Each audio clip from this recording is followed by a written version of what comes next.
Креатив итальянских болельщиков по части оскорблений противника простирается от унизительных кавер-версий хитов до неприятных групп в Фейсбуке. А взаимная ненависть приводит к поножовщине во время столкновения фанов. Колыбель европейской цивилизации подарила миру не только всю современную культуру, но и прозвища, которые вряд ли можно назвать культурными. Присаживайтесь поудобнее, урок итальянского на центральной трибуне стартует прямо сейчас.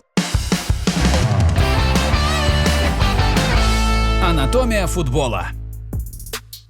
Нет более любимого и одновременно ненавистного клуба в Италии, чем Ювентус. К нему давным-давно приклеилось прозвище «Гобби». Оно переводится с итальянского как «горбатые» и с удовольствием используется противниками для уничижительного обозначения фанов Юве. В сезоне 1956-1957 Ювентус презентовал новую форму, которая больше была похожа на рубашки с огромным вырезом на груди. При беге через него проходил воздух и раздувал футболки игроков в районе шеи и спины. Получался настоящий горб.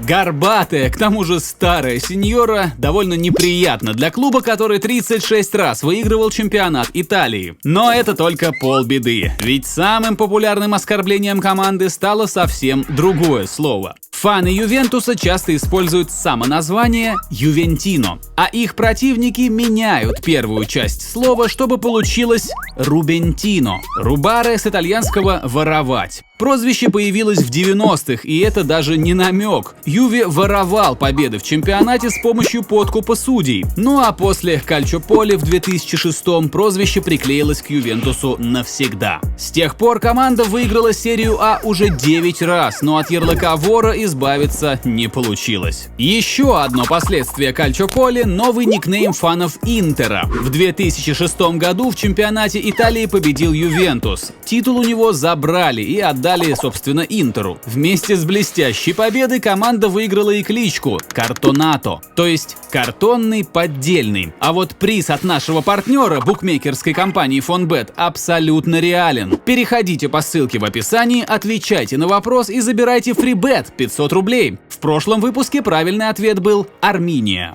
Вряд ли итальянские полицейские, которые начинали расследование о коррупции, могли подумать, что подарят новые оскорбления фанатам сразу двух команд. Болельщики Интера сами называют себя интериста и получают в ответ анатомическое оскорбление сфинтеристи.